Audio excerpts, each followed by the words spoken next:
Bismillahirrahmanirrahim. Assalamualaikum warahmatullahi wabarakatuh. Selamat siang, salam sejahtera untuk kita semua. Yang saya hormati Pak Menteri beserta seluruh jajaran. Yang pertama tentu saya mengucapkan selamat kepada para dirjen yang baru, Pak Silmi, Pak Asep, ya, selamat menjalankan tugas. Semoga dimudahkan dan mencapai kesuksesan terkait dengan hal-hal yang sudah dipersiapkan dan ditugaskan pada kita masing-masing. Pertama saya ingin mendalami dan memberikan masukan juga terkait dengan perundang-undangan dulu nih, ya, perundang-undangan.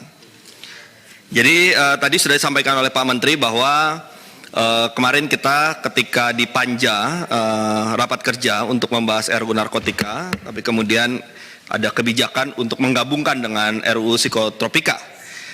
Dalam kesempatan kemarin saya sudah sampaikan, tapi saya ingin mengingatkan lagi bahwa nanti pada saatnya ketika RUU narkotika dan psikotropika itu sudah digabungkan dan kita akan membahas draft yang baru, saya berharap beberapa DIM yang sudah disampaikan oleh fraksi-fraksi yang oleh kajian dari tim pemerintah dianggap cukup baik dan bisa diakomodir, sebaiknya sudah langsung diakomodir saja sehingga draftnya sudah lebih update hasil juga dim-dim yang sudah diberikan masukan, ya, supaya kita tidak membahas draft yang awal karena sudah ada juga kajian dari fraksi-fraksi untuk memberikan masukan. Mudah-mudahan bisa lebih efektif dan efisien lagi ketika kita melakukan pembahasan terkait dengan RUU narkotika yang baru tersebut. Yang kedua, terkait dengan sosialisasi RKUHP, saya mohon agar bisa ditambahkan lagi program kegiatannya, ya. Kita sudah mendapatkan daftar, ada beberapa kampus yang akan didatangi, tapi menurut saya kebutuhan untuk melakukan sosialisasi KUHP baru ini sudah tidak R lagi. KUHP baru ini sangat penting, ya. Oleh karena itu sebaiknya diperluas lagi, ditambah lagi kampusnya, ya. Bisa juga melibatkan kita di Komisi 3. Tidak hanya kampus-kampus besar, tapi juga kampus-kampus kecil. Saya pikir juga ada kebutuhan itu. Selain di kampus juga bisa melibatkan misalnya organisasi advokat, lembaga-lembaga advokasi, ya, sebagai bagian juga dari stakeholder KUHP baru kita, ya. Yang berikutnya adalah mungkin juga perlu ada diskusi dengan APH dan mungkin juga dengan peradilan, ya, dengan Mahkamah Agung terkait masa transisi penanganan kasus-kasus pidana sebelum KUHP baru ini berlaku, ya. Artinya begini, ada beberapa hal yang baru yang termuat di KUHP baru kita yang sebenarnya meskipun belum berlaku tapi semangatnya sudah bisa dimasukkan ketika aparat penegak hukum menjalankan proses penegakan hukum ataupun ketika hakim dia melakukan putusan terhadap perkara yang dimaksud, ya.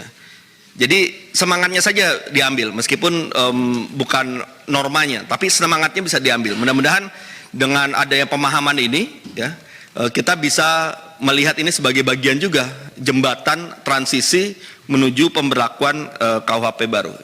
Itu terkait dengan perundang-undangan. Yang kedua terkait dengan pemasyarakatan, ya. Di dalam paparan Pak Menteri tadi sudah ada paparan mengenai bagaimana pelaksanaan terkait dengan undang-undang pemasyarakatan kita yang baru, ya. Saya juga ingin mendapatkan satu evaluasi terkait dengan penerapan undang-undang PAS yang baru ini dalam hal perbandingan antara target kita untuk ya, apakah signifikan, ya, undang-undang PAS yang baru ini dalam upaya kita untuk menurunkan overcrowded ini, ya, seberapa efektifnya? Jika masih kurang efektif, apalagi strategi yang harus kita lakukan, ya, untuk lebih mengefektifkan lagi, ya. Terkait juga baik itu dalam hal redistribusi maupun juga dalam hal pemenuhan hak-hak narapidana, ya, asimilasi, remisi, pembebasan bersyarat dan seterusnya. Nah, mohon bisa digambarkan evaluasinya seperti apa jika evaluasinya masih kurang optimal, DKP masih belum optimal, kita harus cari lagi nih strategi apa dengan memanfaatkan undang-undang PAS yang baru ini. Yang berikutnya juga terkait dengan pemasyarakatan, saya juga berharap ada semacam urun rembuk diskusi juga dengan aparat penegak hukum, ya, terkait dengan strategi penahanan. Ini terkait dengan rutan, ya. Selama ini kan kita selalu melihat aparat penegak hukum seringkali punya paradigma penahanan itu bahwa seolah-olah ya kalau dia ancamannya masuk syarat untuk penahanan ya tahan saja. Padahal kan tidak demikian. Ya, penahanan itu harus kita ubah paradigma para penegak hukum bahwa penahanan ya kasusnya sesuai dengan kebutuhan. Kalau misalnya memang tidak butuh penahanan ya tidak perlu ditahan. Atau juga kita bisa mendorong peningkatan atau pelaksanaan terhadap penahanan, tahanan kota, tahanan rumah yang bisa lebih diefektifkan dibanding kita harus menambah lagi orang yang ada di rutan, karena beban orang di rutan pun tentu juga akan berhubungan juga beban kita ketika kita mengurusi lapas. Nah, kalau misalnya kita punya pandangan yang sama bahwa penahanan itu adalah kebutuhan bukan keharusan, maka dalam beberapa hal kita juga akan bisa membantu untuk mengurangi overcrowding yang ada di lapas. Yang ketiga terkait dengan keimigrasian. Tadi sudah sempat disampaikan, ya, dan waktu pelantikan saya juga datang, saya juga mendengarkan apa saja yang direncanakan oleh Pak Dirjen. Saya melihat juga ada beberapa hal yang terkait dengan upaya kita untuk mengefektifkan beberapa hal, ya, seperti sebentar saya cari dulu.